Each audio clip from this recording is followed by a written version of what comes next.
Hello everyone, আসসালামু আলাইকুম সবাইকে। তো আমি সহজ একটি ড্রয়িং করব এখন, যেটা দেখে বাচ্চারা যারা আছে তারা খুব সহজেই ছবি আঁকানো শিখবে ইনশাল্লাহ। তো আমি দেখো প্রথমে এঁকে নিয়েছি, এর মানে আমি ঘর আঁকছি। এর আগের ভিডিওগুলোতে আমি সেমভাবেই দেখাইছি তোমাদের। তো দেখো ঘর আঁকানোটা অনেক অনেক সহজ যদি সেটা কৌশলে আঁকানো যায়। তো কৌশলটা আমি তোমাদের দেখিয়ে দিচ্ছি।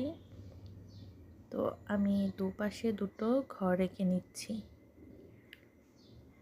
এটা থাকবে খুবই সহজ একটি দৃশ্য, যেটা বাচ্চাদের জন্য আঁকানো খুবই সহজ হবে।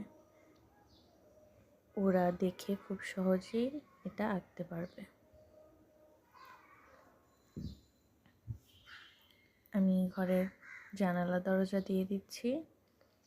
তো এরপরে আমি স্কেল দিয়ে ঘরের পেছনের দিকে একটি লম্বা দাগ দিয়ে দিব।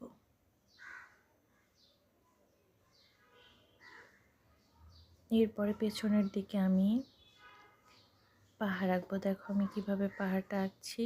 একটু উপরের দিকে পেন্সিলটা নিয়ে নিচের দিকে নেমে দিচ্ছি, একটু গোল হবে উপরে। তো দেখো আমি কত সহজে পাহাড়টা এঁকে নিলাম। এখন পাহাড়ের সাথে এখানে একটি ঝর্ণা দিচ্ছি। তো দেখো ঝর্ণাটা আমি কিভাবে আঁকলাম, একটু বাঁকা করে ওপর থেকে টান দিয়ে দিয়েছি। এখন আঁকা বাঁকা করে এটা আমি ঝর্ণার নদী দিয়ে দেব। তো ঝর্ণা বেয়ে পানি আসছে, এরকম লাগবে। তো আমার ঝর্ণার নদী আঁকানো কমপ্লিট। দেখো অনেক সহজে আঁকলাম, আর এখনই অনেক সুন্দর লাগছে। যখন রং করব তখন দেখতে অনেকটা সুন্দর লাগবে। তো আমি ঘরের যে আঁকলাম ওর নিচের অংশে দেখো কিছু লতাপাতা দিয়ে দিচ্ছি। জায়গাটা খালি খালি লাগলো, মনে হলো কিছু লতাপাতা দিলে জায়গাটা দেখতে সুন্দর লাগবে। তো দেখো লতাপাতা দেওয়ার পরে জায়গাটা অনেক সুন্দর লাগছে, ফাঁকা ফাঁকা লাগছে না আর। তো এরপরে আমি স্টেপ বাই স্টেপ দেখাচ্ছি তোমাদের কত সহজে আঁকছি ড্রয়িংটা।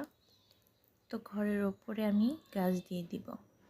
তো প্রথমে একটি ভিয়ের মতো শেপ দিয়ে দিলাম, এরপর নিচে আরেকটা ভিয়ের মতো শেপ দিয়ে ওখান থেকে আমি ওপর নিচু করে আঁকা বাঁকা করে দেখো গাছটা কত সহজে এঁকে নিলাম। তো এপাশে আমি ঘরের উপরে গাছ দিয়েছি। তো বাড়তি দাগটা আমি ইরেজার করে দিয়েছি। এখন আমি রং করে নিচ্ছি।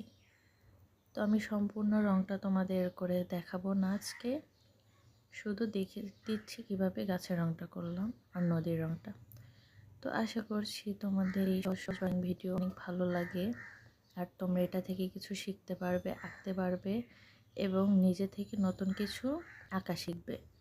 তো আমার এই ভিডিওটি ভালো লাগলে অবশ্যই চ্যানেলটি সাবস্ক্রাইব করতে ভুলবে না। যারা ফেসবুক থেকে দেখবে তারা অবশ্যই পেজটি ফলো দিবে।